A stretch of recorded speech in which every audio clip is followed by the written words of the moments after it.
Happy New Year, everyone. Your host with the most, Griever, as always, bringing you guys the very first video of 2022 of my channel. And what better way to start off 2022 of this channel? It's going to be a great year than looking back at 2021. Let's look back at 2021. As you guys can tell from the title, these are my top 5 chapters of 2021. Of course, they are completely opinionated and biased based on my choices and preferences alone, so do not get butthurt in the comment section down below if your favorite chapter or even your favorite series is not on my list. I mean, we've seen a lot of other YouTubers do this type of thing. Top 5 worst moments, top 10 best moments, top 5 best chapters, etc., of anime, manga, video games. What was the #1 thing that happened in manga overall? What's the best thing in shonen? What's the best thing in seinen?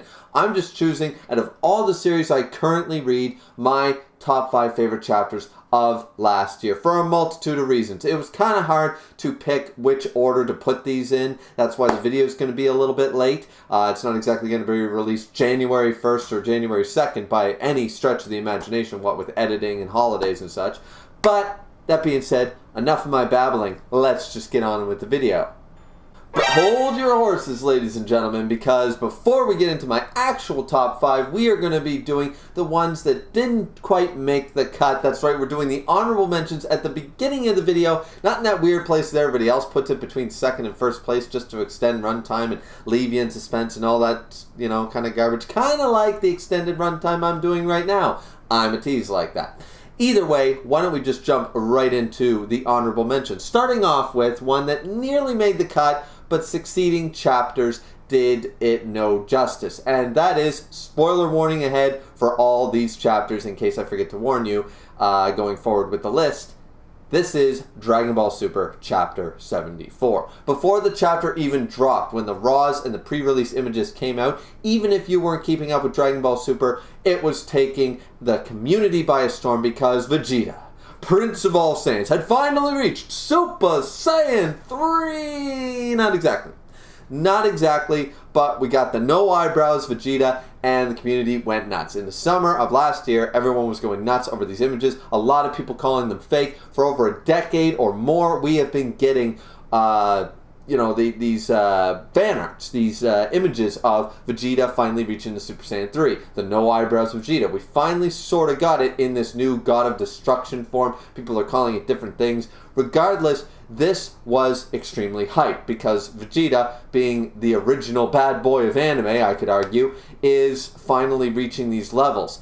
Goku has, in this chapter, in this fight, has lost the battle, and it's not him, but Vegeta who steps in and gains the new form. He gains a new form in a different direction than Goku, and finally Kakarot is one step below, or Vegeta has finally surpassed him, whichever way you want to look at it.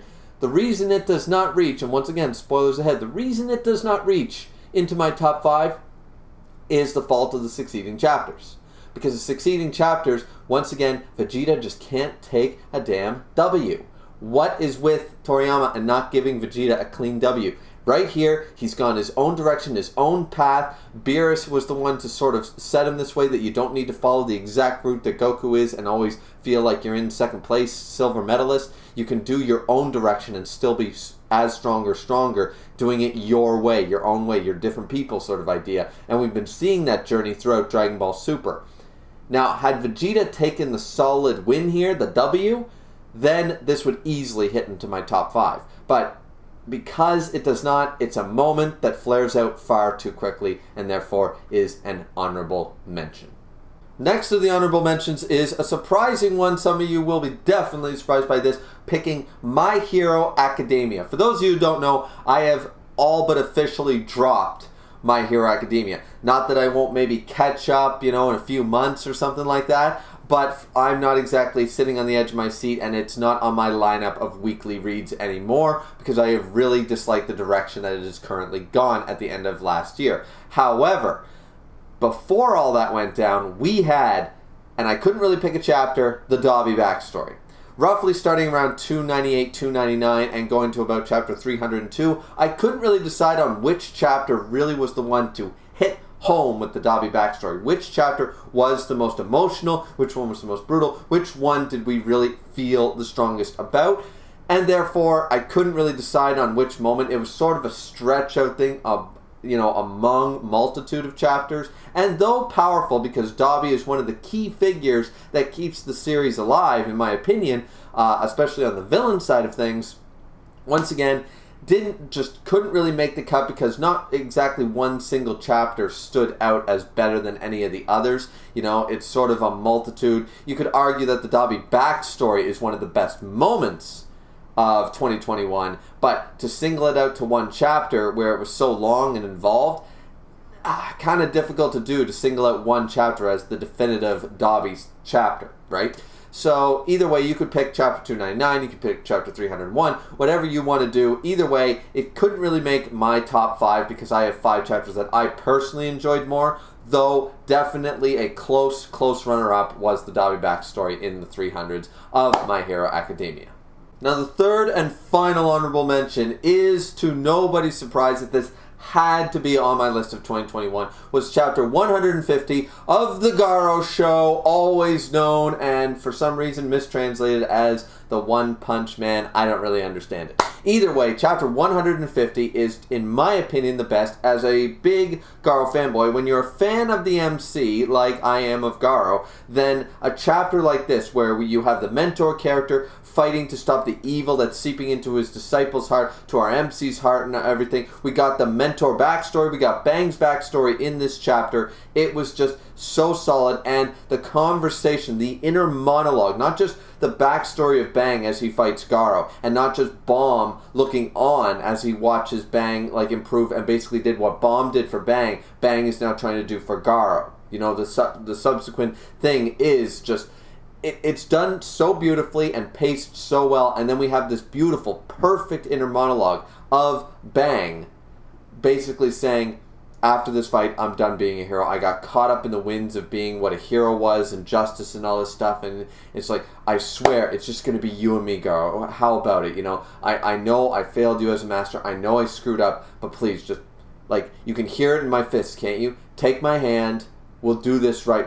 Give me another chance. We'll do this right again. It'll just be you and me. Master and pupil, master and disciple, once again, just back together again. We'll go back to the dojo. We don't need any of this hero crap. We don't need any of this fame and glory or any of this fighting monster stuff. We don't need any of that. You and me could just work together. It's just such a... It's a mentor moment. It's more of a Bang moment than a Garou moment, I feel. But it's also a beautiful bonding moment, a master and disciple moment. Something that, to me, almost reminds me of an Anakin Obi-Wan thing going on there. It's got that level of depth. We just want Garou to come back. We want Bang to acknowledge him. He wants Bang to acknowledge him. We want this to happen. We just want them basically to be back together and be happy. Screw all this crap that's going on right now. It's got nothing to do with us. We just want them to backpack through Europe in peace, right? That's what we want. We want them back together again just to do their deal. And, so to me, it was the best chapter of the Garou show. Also, once again, One Punch Man. I don't know why people call it that. It's clearly all about Garou. And, yeah, it's my final mention, but honestly, the reason it can't hit in my top 5 is for one key reason, that this chapter jumps away from Garou and Bang, which every chapter this year seemed to do that. You had some of the best stuff, and then we jump back to stuff I don't care about, just as a personal note. Once again, my list, make your own list. And honestly, each chapter sort of did that. For every great moment, for every... there was a moment that was like, meh, every chapter this year. So no One Punch Man chapter was going to be able to hit my top 5. Even though I'm not the biggest stan or fan of One Punch Man, it's definitely this chapter. Had it just continued with the Bang Garou stuff in subsequent chapters, had we just seen Bang Garou this whole chapter, probably would have hit my top 5. But either way, those are the honorable mentions. Now let's get to the actual list. So coming in at number 5, we have one that a lot of people don't know I still keep up with and still read, but in my opinion, the greatest current working manga artist, Boichi's Dr. Stone, chapter 196. Now, there's a lot to choose from at Dr. Stone. We have a lot of emotional moments, especially early on in the series. And this arc, for better or for worse, is not exactly my favorite arc. I think we're sort of getting to the end of Dr. Stone. A lot of people are feeling that way about it. And this is definitely not one of the better arcs. However, I will say, chapter 196 and the build-up to chapter 196. I'm glad we only took a few chapters to do this, but if you've been following Dr. Stone, the emotional impact of everyone refrozen, basically we're hitting the reset button back to chapter 1, and Suyuka is the only one alive. And she has to go it on her own without anybody holding her hand this time around, and she's got to do it all. We saw it in chapter 1, but Senku was alive, and Senku is the man. Now we have somebody who has been following Senku, who's unsure of herself, has had character development throughout the series, and now she's all by herself, all alone, and she's got to somehow get everybody back. And so in this chapter we see that it's at especially the very end, she finally figures out how to make the revival fluid again. It takes her 7 years to get to that point once again. It takes her 7 years to be able to finally get the revival fluid correct and revive Senku. And he breaks out of the stone and said, "You did a good job." She says, "I'm sorry it took as long as it did." And then he's like, "Nah, you did a great job." She doesn't think he's going to recognize him or her because it's been 7 years. She's grown up now. Of course, he does recognize her. It's just, it's an emotionally impactful chapter that where I follow Dr. Stone, and maybe it's not as good as some of the honorable mentions at the beginning of the video, but for me, where Dr. Stone overall has been one of the better series consistently, this moment for me at the end of the chapter just really hit home. Even though this isn't, it's a great moment in an otherwise mediocre arc for me, but this moment alone did sort of get me a little teary-eyed, and it was like, okay, everything's going to be all right again. You know what I mean? It was a great moment. So that's why it's number 5 on my list. It's a biased list, you know, whatever. Let's move on to number 4. Now, at my number 4 spot, we have a chapter released very early on in the year. In fact, it was January 31st on Viz.com. This chapter of JuJutsu Kaisen, you guys probably all know what it is. There's been some great moments and great chapters of JuJutsu Kaisen this year. We have Higuruma, probably the best new character that JuJutsu Kaisen has introduced. And we had, of course, the Maki Massacre, or the Zenin Massacre. Some people, for some reason, did not like those chapters. I thought they were greatness. But of course, if you guys know my stance, if you've been watching my JuJutsu Kaisen reviews, then you know the return of the real main character. I have a lot of series like that, don't I? We have Garou, we have Yuta. Anyways, point of the matter is, Yuta Okotsu is back in action in chapter 137, showing up in his new form, looking more badass with his new attire, his new hairstyle, all that stuff. He's still got Rika, apparently. That's a thing.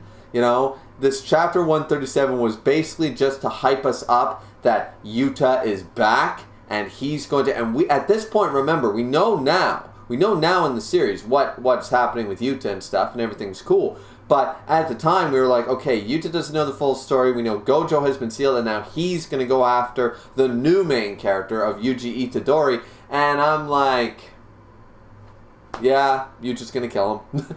I was like, oh shit, Yuta's going to end up being the main antagonist of this arc based on purely a misunderstanding and manipulation. I was like, oh man, how's this going to go? Of course, it went a completely different direction, but at the time of chapter 137, we did not know. We knew he was a badass, he had returned, and his whole mission was, I don't care if he's Gojo's pupil, I'm going to kill him. That's what we got from this man. So, chapter 137, the return of Yuta, was definitely my favorite chapter of 2021 for JuJutsu Kaisen. Even though we've had some seriously good chapters, nothing beats the return of your favorite character, right? Now, for my 3rd spot, we're going to go, once again, earlier on in the year, and we are going to do Shuumatsu no Valkyrie, also known as Record of Ragnarok, chapter 43. And there is a double reason for this. Now, some of you might be going, Chapter 43, I mean, yeah, it was kind of cool and stuff, and there was a good moment, but how is it your favorite chapter? There's a double great moment for me personally. For you, once again, I warned you guys about bias in this list, and of course, this list has my favorite character in this chapter. This list includes my bias, so the chapters include my bias. So yes, Chapter 43, what's the big moment? It's entitled Round 6. It's where Buddha turncoats. That's the big thing, right? That was the big moment. Honestly, Round 6, not the best fight. It was cool to watch. It was cool to see. Zero's backstory is rivaled only by Jack's, in my opinion, so far in the series. However, I will say that the turncoat thing was incredible. Probably the best moment of the entire fight was the fact that Buddha was chosen by Zeus to go fight in Round 6, and he decides, nope, I'm fighting for the gods. Or for mankind, sorry. I'm not fighting for the gods, I'm fighting for mankind. That was an insane moment. It was awesome. It was epic. Now, there are some other great chapters this year. There were some great chapters during Round 6 that you could argue are great. The reveal of Hades, for example. The reveal of Hades in the series that everybody has been asking about. That was a close second. But the only reason that this chapter beats the Hades reveal chapter, for me, once again, biased, is because in this chapter we have a very little moment.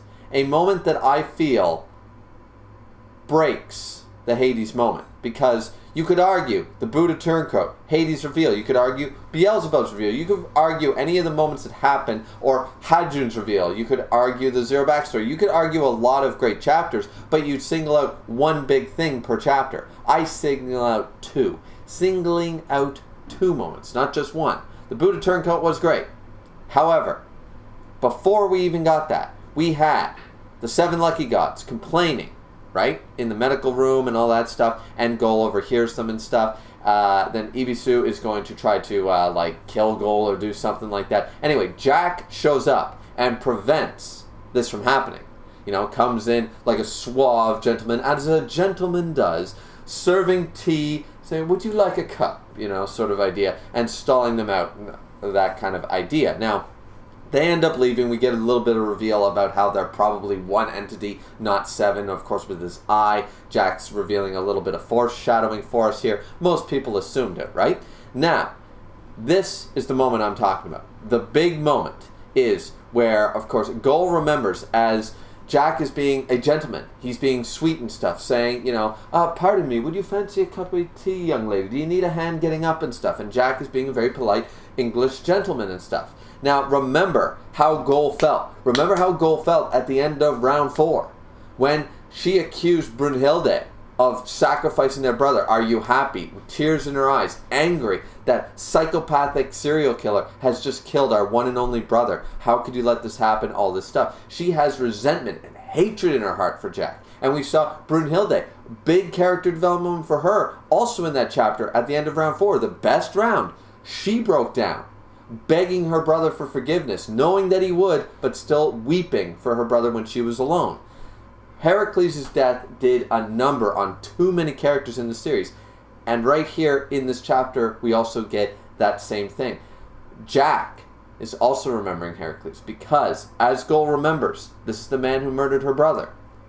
She decides instead, thinking of Heracles' smile and last moments as he hugged Jack and said, "I love humans," and says, "Your wounds, you know, you're covered in scars, you should definitely get some rest." And she says, "No, if you're hurt, you should definitely get some rest." And she says it with a smile and tears in her eyes. And we get this beautiful panel of Heracles' smile in the background. And Jack sees it. And Jack sees it, says, and then Gol runs away and says, "I'm kind of in a hurry. Thank you very much for the tea, but I'll have to pass." And then that's when Jack, shocked, seeing Heracles in Gol's smile, and then says, "That's quite a shame," because once again, Heracles changed the game. Changed the game. So not only do we get a great moment, big and flashy, Beelzebub, Hades, Hajun, Buddha turncoat, but we got this. It's subtle, but it fills out the chapter with 2 great moments. So that's why it is number 3 on my list of 2021's best chapters. For the second place, for the second greatest chapter of 2021 in my very biased list, the Piece of One Piece. 2 Piece in this case, because it is not the number 1 chapter for me. But this chapter was greatness. We had some bad chapters this year of One Piece, didn't we, folks? Let's be real. Let's be real. We had some bad chapters. But we also had some great chapters. Now, the disappointment from this chapter was odd to me.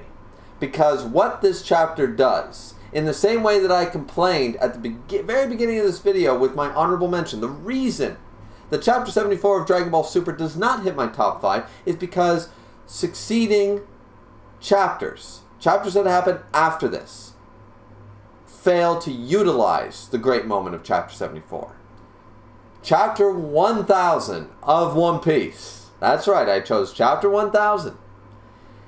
And why? It was the beginning. We had no idea. Chapter 1000 brought us the Rooftop Gang. Hashtag Rooftop Gang. Roof Peace. Hashtag the Rooftop Gang. It all started right here in Chapter 1000. This epic double spread. We had no idea how Oda was going to handle this, and we got this. Now, I've watched a lot of people's One Piece Best Moments 2021. There's always a moment on the roof. On everybody's list, if not more. I've seen Zoro utilizing Conqueror's Hockey. Rooftop Gang. I've seen Red Rock.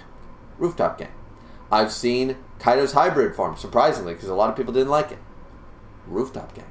I've seen Zoro's blocking Ocean Sovereignty, the double Yonko attack. Rooftop Gang.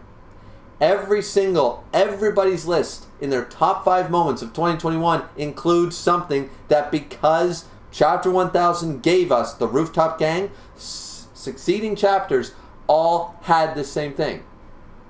They all began right here with the beginning of the Rooftop Gang. So instead of trying to pick my favorite moment, whether it's Zoro unlocking Conqueror's Hockey because, sorry Sanji fanboys, Zoro's stronger. Whether it's the fact that Luffy finally figured out how to fight and we got that beautiful silhouette of the 5 that Kaido fears in the silhouette in the background. Luffy, you think you're Monkey D, you think you're like them, you're on their level? And damn right he does. Whether you think it's any of these other moments, the point of the matter is that all these great moments happened because of the Rooftop Gang. The Rooftop Gang started with Chapter 1000. And not only that, because this one double spread, though epic, and began some great feats and moments for a lot of characters, this isn't the only thing that sells it. The Red Rock, which also happened in this same chapter, that's not what sells it. What sells it for me is the moment after this, where Big Mom, Kaido, not one Yonko, 2 Yonko, face to face, working together, facing down the 5 strongest supernovas. And we know even the five strongest supernovas might not be able to take down one of these guys, and we got 2 of them working together. It's not like a free-for-all. It's 5 versus 2, and I'm betting on the 2. Everybody was. Luffy walks straight up to them as the 4 waited. Zoro looks on silently. And what do we see? Kaido and Big Mom talking smack. It's like, did you hear what this punk said, Big Mom? Did you hear what this said, Lin Lin? All this other stuff, right? Everything going down. Big Mom, same deal, saying he wrecked my homeland. He destroyed my castle. He's got a lot to answer for. He ate my sweets. And he just keeps walking, and just right between the 2 of them. He's walking up to them. They think he's going to walk up to them, look up to them, talk smack. Doesn't even give a shit. Their presence means nothing. Nothing to Luffy. We've known about these Yonko for over a decade. And we've been fearful of them. We saw the power of Whitebeard. We know the terror of what it means to be a Yonko. And Luffy just doesn't give a shit. Walks right between the pair of them. Doesn't avoid them. Beeline. Straight, because he went like this. Beeline. Straight for what he saw beyond them. Kinemon walks right up to them. that badass overcoat. And he cares about his friends. He doesn't give a shit that he's facing down the two who rule the seas. He doesn't give a shit. Luffy walks right by them. And he just, Kinemon, you okay, man? Don't worry. You did your job. There's a great moment there. And Kaido, pissed off that he just got ignored by this upstart brat, says, boy, say it to me again. Tell me what you said you were going to become. And then we get the great moment that we see that the samurai are down. Kaido has smacked them all down to pieces. And Luffy promises, this is not just your country, it's my friend's country. So of course I will do it. Don't worry, Kinemon. And that's when we see all the great moments on Zou, at Wano, in Whole Cake. We see these great moments in the Udon prison. We see all these moments. We see Luffy pissed, and that's when he does it. He goes, Red Rock, and he answers Kaido. He was listening. He answers him. He smacks his ass down with the newest attack that we saw at this point. The Red Rock smacks Kaido down. It seemingly damages him. Lin is shocked. Big Mom's like, wait, what just happened? And then Luffy puts the straw hat on and says, Monkey D. Luffy, I'm the man who will surpass you and become King of the Pirates. Let's freaking go. Chapter 1000 was a fantastic chapter. For those disappointed by Chapter 1000, I don't know what this community is anymore. But it was a solid damn chapter, and only surpassed by one chapter, as far as I'm concerned, in 2021. And that chapter is, drum roll please, ladies and gentlemen. I'm not going to look for a drum roll sound effect, so just, tap your keyboard or whatever. The point is, the number one chapter of the year. Some of you probably already guessed it before even clicking this video. It's, of course, the beginning. We thought it was only a one-shot. We thought it was just a nice anniversary gift to us, but no. Bleach, one-shot to begin the Hellverse arc. Bleach came back this year. In the summer, in August 2021, Bleach returned to us. Kubo has returned to right the ship. To right the ship of Shonen Jump. He has returned to us with not just a Burn the Witch another series, not just a one-shot, not just with an announcement that the anime is returning, which is also fire. But we got a big, beautiful one-shot and the promise of more to come. With so many new questions, so many possible character returns, so many questions that may be answered, that were left unanswered at the end of the greatness that is Bleach. The best chapter. Not necessarily for the chapter's own sake. I will admit that. This is 100% biased. And I've been warning you guys that like 38 times during this video. This is 100% biased. But the hype of Bleach coming back. Not only did we knew that the one-shot, we were going to get the one-shot. And it was great for fans of Bleach. Was it a great chapter? Was it a 10 out of 10 chapter? Not exactly. I'll admit that. However, the big thing was the hype. The hype that told us at the end. Not the hype that the chapter was coming. Not the hype when we were reading the chapter. But the big shocker that nobody saw coming. Hellverse arc. Not a one-shot. An arc. We're getting more Bleach. Not just a chapter. A new arc. Bleach has officially, for all intents and purposes, returned. You can't beat that. I'm sorry. You want to judge the structure of the chapter, you want to judge whatever, you want to judge white backgrounds, which once again, you don't need backgrounds when you got character models looking this goddamn good, just saying. So, but the fact of the matter is that Bleach returned to us. No matter how hype One Piece was, no matter how hype Valkyrie was, no matter how much you love My Hero Academia, Black Clover, One Punch Man, whatever you love, I'm sorry. The return of a series this old, coming back for not just a movie or a ceremonial event or an OVA, but actually returning, that doesn't really happen. Or when it does, it's so rare. We never expected this. I don't think anybody, when Bleach officially ended, I don't think anybody actually expected it to return. People only talked about the anime returning. The anime will return to finish up. We might get a movie or a special or something. Nobody, even the big Bleach man himself, Tekking, never suspected. He admitted this multiple times. He never thought Bleach would ever come back in manga form. Never thought. Light novels and yada yada yada, whatever. But Bleach was never going to come back by Kubo this way. And it did. The shock value alone is worth too many points to count. And I'm just stoked as hell because it's one of my favorite mangas of all time. If not my favorite, that sort of changes up depending on the week. But Bleach has definitely always been in my top 3 favorite manga. Sometimes it's in the #1 spot by a long mile. It just is. Biased or not, decide for yourselves. Either way, that was the chapter. That was the chapter of 2021. That was the one that made me weep with happiness. So, that's my list, ladies and gentlemen. So what did you guys think of my top 5 plus the honorable mentions? Would you have put the honorable mentions in some of my spots and taken out some spots? Would you have switched the list around? Would none of these end up on your list, and would you have a completely different list? Let me know what your list is and the reasons why down in the comment section down below. I hope you had a great 2021 for what it was, and I hope you enjoyed your manga series, whatever you've been reading, for what they are. Either way, that was 2021's list for me personally. I think that's the only video about past stuff I'm going to do, unless I run out of ideas. You never know, might happen. Either way, first video of 2022 down. Hopefully, after the big long break of Shonen Jump, we will be back into a regular schedule with reviews and all the fun jazz.